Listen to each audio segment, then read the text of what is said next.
Hey, Steeler Nation. This is Jake Wade, and thank you for joining me on the Steeler Wade Show. Today is April 3rd. Spring's just not wanting to come around here in Michigan just yet. I mean, it's not terrible outside, but, we did have sunshine yesterday. So, I want to talk a little bit about one of the draft prospects that is not talked about very often, Marvin Mims. He's from Oklahoma. This is somebody that doesn't really I don't hear his name a lot, and I think that's what I'm bringing up, are different people that I've seen out there that something's happened to where I've become excited about this player, and could the Steelers, me seeing the Steelers. I need to get back to Steeler news, actually, rather than doing things like this draft prospect, probably. But this podcast is a lot about wishing. I wish nothing but the best for the Steelers, and the guy that does that is me, and I'm a wishful person. So in this time period, I'm doing a lot of wishing with this draft, and I know you are too. So this is one of mine, Marvin Mims out of Oklahoma. Okay, like what I've noticed, you either have like a no wide receiver in the draft until late camp of Steeler fans, and then you have like let's get Jordan Addison, and I've always been in this camp. Nothing against Jordan Addison. I didn't give it really much thought, to be honest with you. But I've always been in kind of this camp, always been very comfortable with the wide receiving core that we have. But I didn't see us needing a wide receiver. I thought we have other needs. You hear all that same all the time from the fans, and I'm saying it again, so it's just, but one of the podcasts I listened to is the Locked On Steelers show. Chris Carter is one of my favorites. And he posted out there on Twitter for people to try to do a mock draft, but challenged to do a draft with a wide receiver in the first 3 picks. Now, just recently, it's only been like 5 weeks or something like that where I've even opened my heart to even have a little teeny bit of crack to think that I was going to, I was only saying that, I need 4 out of the 5. I in my heart, I was saying I only want like 4 out of the 5. I want 4 out of the 5 draft picks to be defense. That's how how I kind of first started coming into this offseason. Just because of the age of the offense, the money spent on the defense, that things just need to kind of wash themselves a little bit and have a year, you know what I mean? That's kind of how and it's needs, I guess, obviously, but I couldn't even, I would only say, like that one offensive person, because I didn't want to sound like a dumbass, like say, I just go defense for the first 5 picks, but in a way, a lot of times that's kind of how I felt. That started cracking open a little bit when I guess it was, I got caught up just like everybody else did, after the Senior Bowl, looking at Darnell Wright.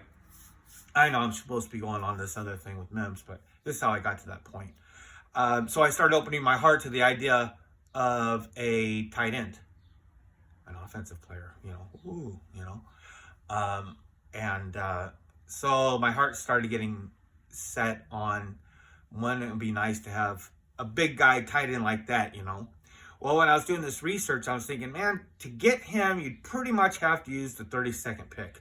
You're not going to, if you wanted to do something like that. And I thought the likelihood of the Steelers doing that is low, obviously, because there's 1,000 fucking players to pick from. Them picking him at 32, which all these mock drafts are silly, but I love the silliness.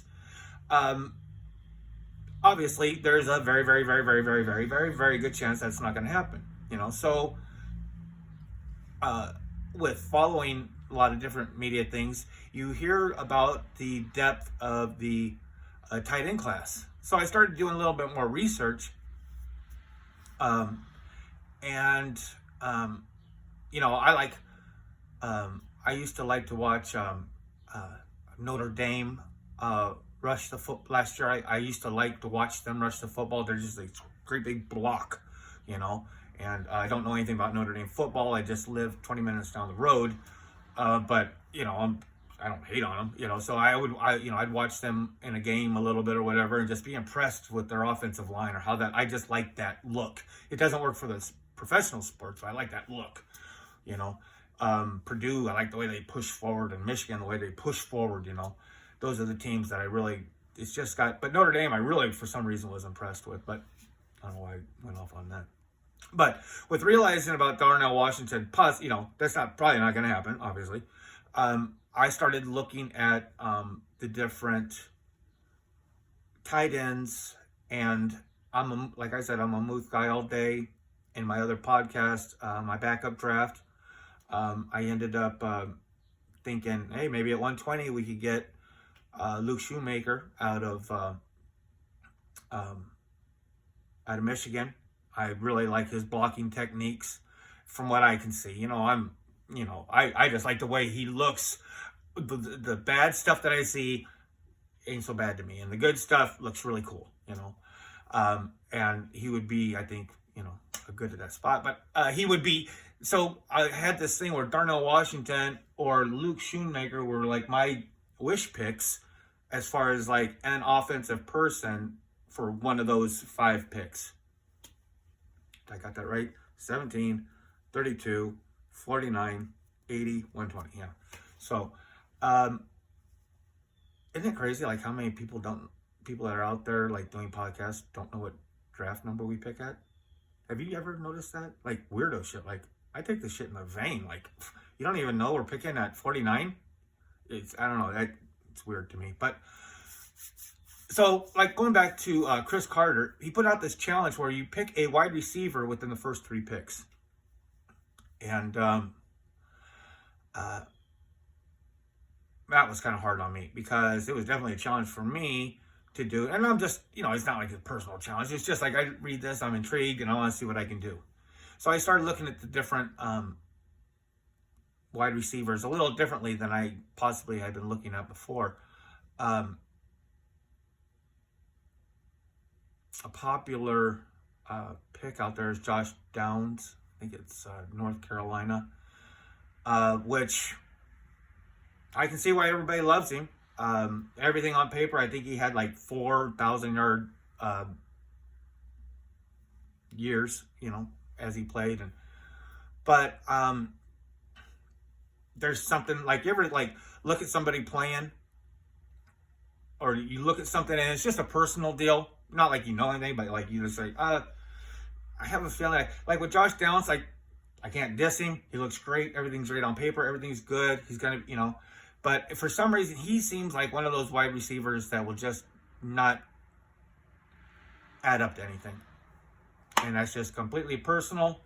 I don't know. Then another one that I started looking at was Flowers. And I did a whole thing, I started really writing things out. And then I started looking at the draft and things like that. And I'm like, because, like, he is, I think, number 4. And I did this whole thing on him. I was going to do a podcast on him, in a sense, because he was who I just really liked him, But then after I did all my thing, I started thinking more about it. And I'm like, you know what?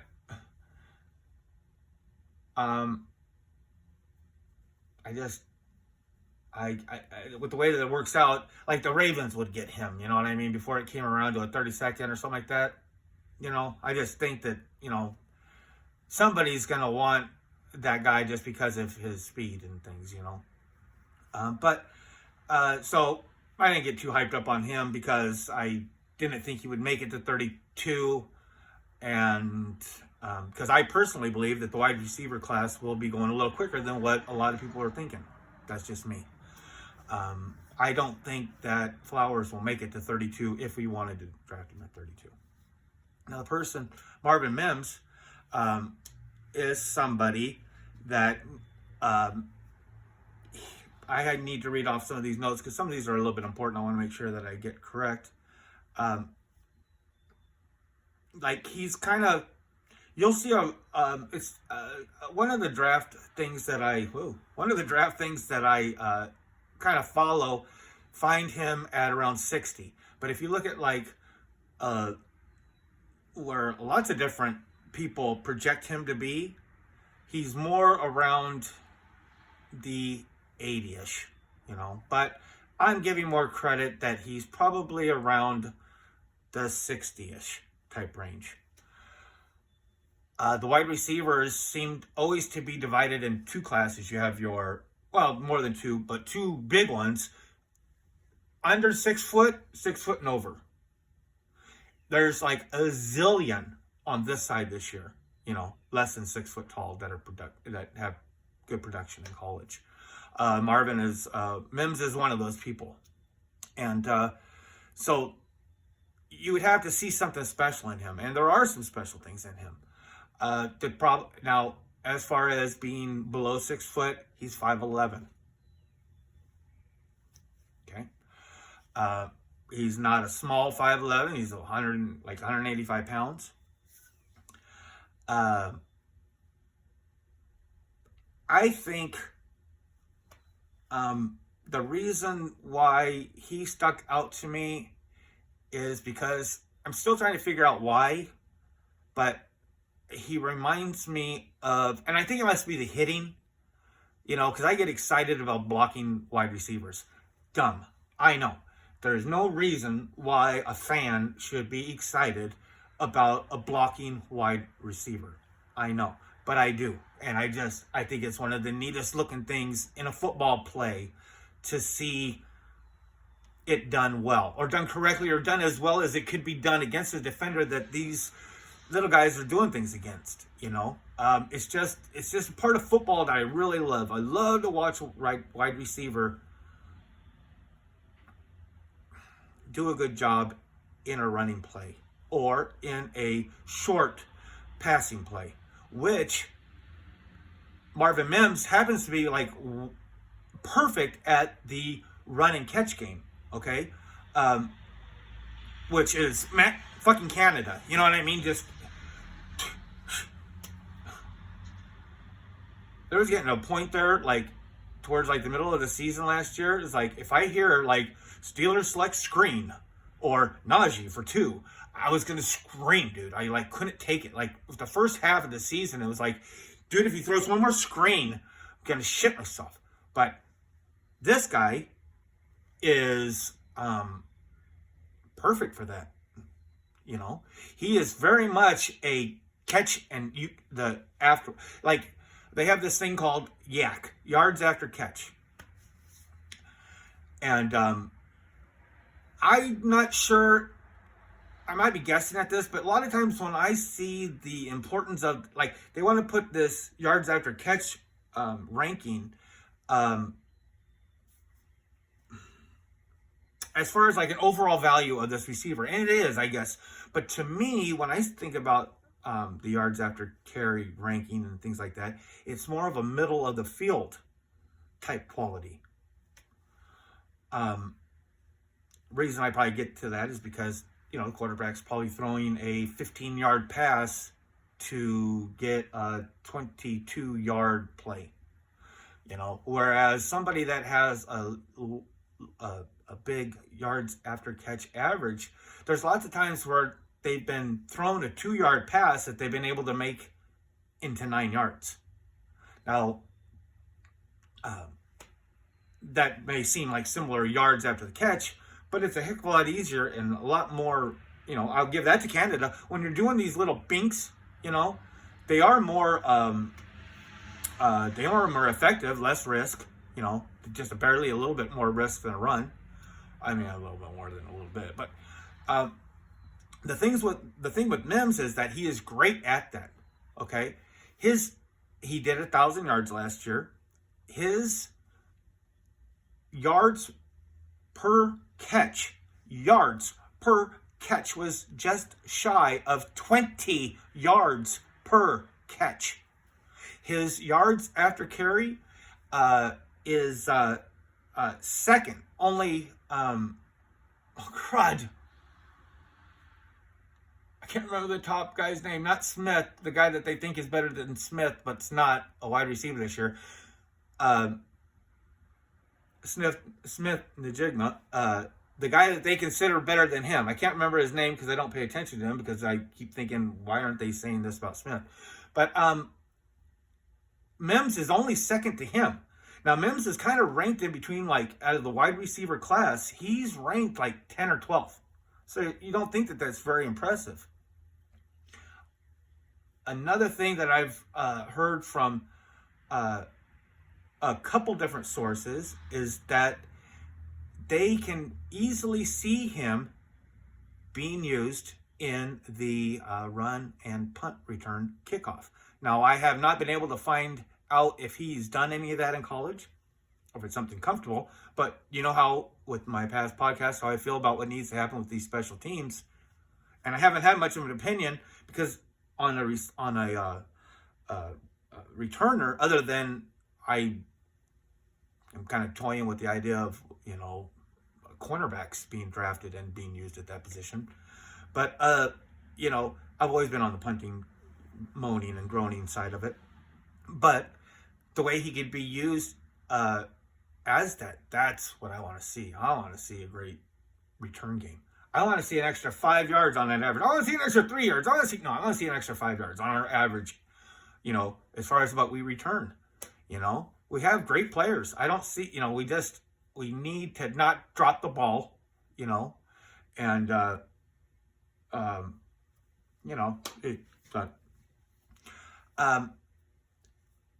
I think the reason why I get excited about Mims is because, without wanting to, he reminds me of Hines Ward, who is one of my all-time. I love Hines Ward. I love his smile. I love the way. And I think that I fell in love with Steeler wide receiving blocking from Hines Ward. Being in love with the guy as a player. I think that's where I got hooked for the rest. Now I'm hooked for the rest of my life. I need to see...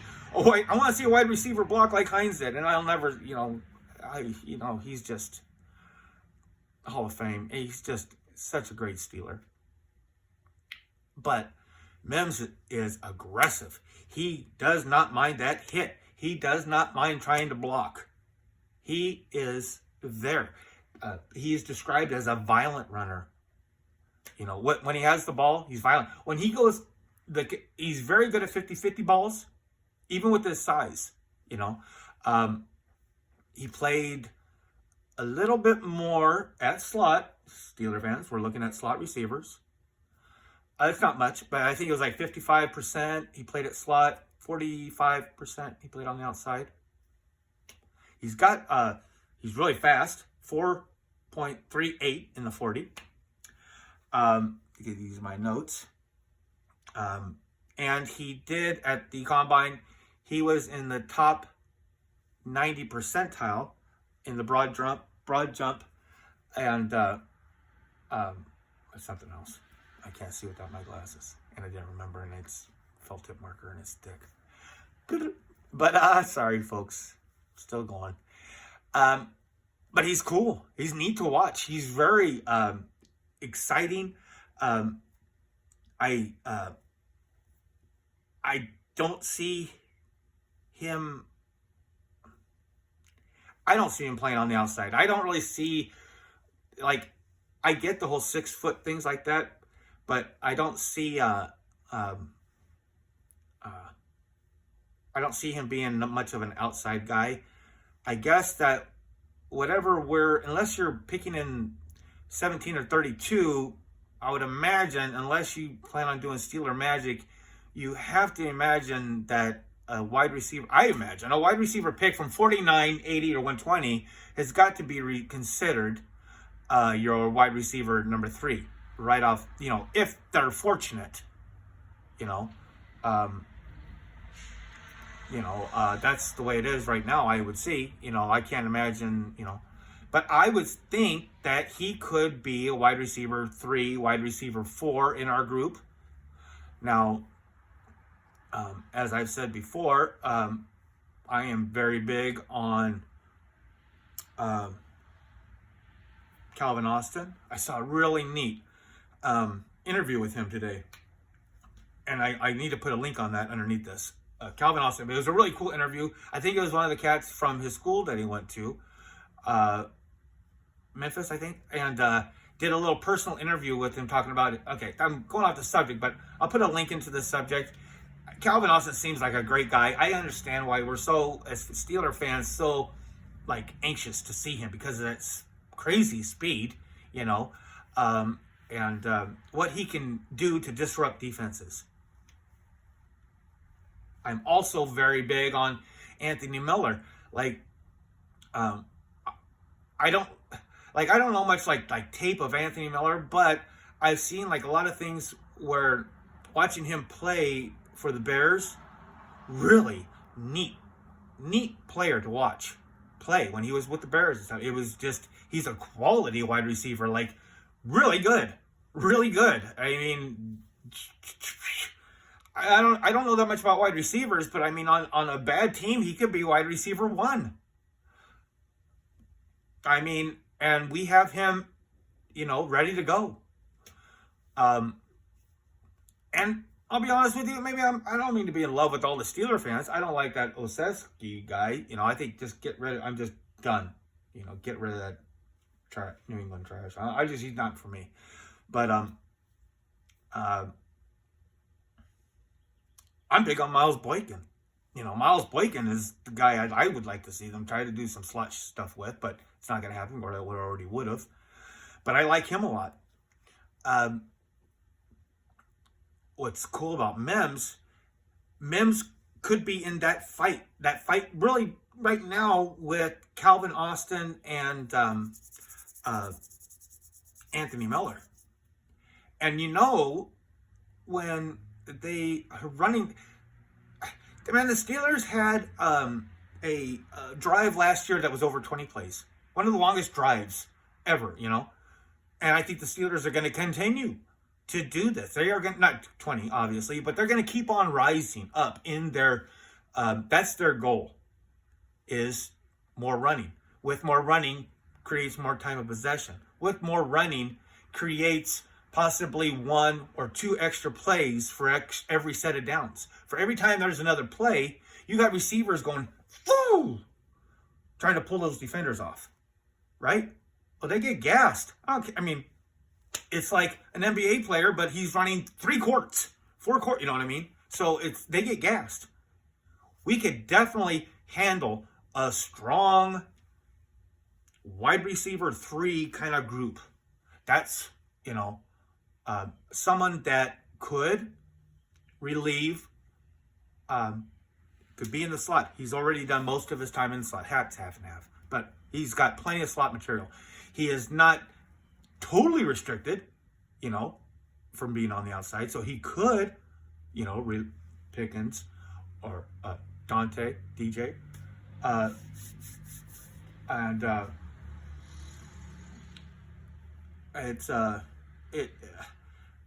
So he's somebody that I think about. I'm afraid that with the way that this draft pick is going to go, like I said, this is just me.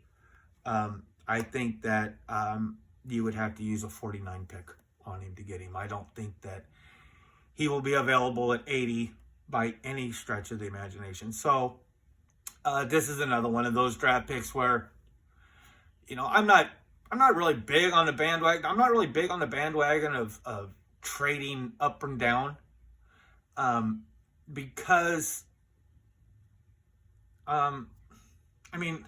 they're always saying the Steelers have so many needs. I don't need to draft 8 guys. You know what I mean? We've done a really good free agency this year. I'm not that concerned with picking up extra picks. I would like to, I really would like to have something in the 5th or 6th, I don't know if something could be arranged or something could be done, and I don't know what that answer is. I would really like to have something in there because I think there's a lot of, not so much the 6th, but the 5th round, you can get like sometimes 3rd round quality guys in the 5th round. 3rd round quality guy could possibly make an impact on your team in his sophomore year. He could do it now. You never know. Undrafted rookie like Jaylen Warren. You never know, So, I mean, I don't subscribe to the whole trading back and this and that, but I think something like up or down, something like that would have to happen to be able to get Mims at anywhere besides 49. I think he'll be gone. But he's exciting to watch. It's exciting to think about how this draft is going to happen because nobody knows. No one knows, you know what I mean? And it's very exciting, and all these thoughts and excitement are just for nada because the Steelers are going to do whatever they want, and we're going to fall in love, and we're going to fall in love with those guys too. So, Steeler Nation, thank you for joining me. Thank you on this great offseason we've had. In this, I mean, could you be any more proud of Con? Could you be any more proud of the Steelers? And in the way, I know you wanted Bobby Wagner, or you wanted, you wanted this done, or we had to have Cam Sutton. I know there's just things happen. People just got all these opinions, but aren't you proud? I mean, just Steeler impressed.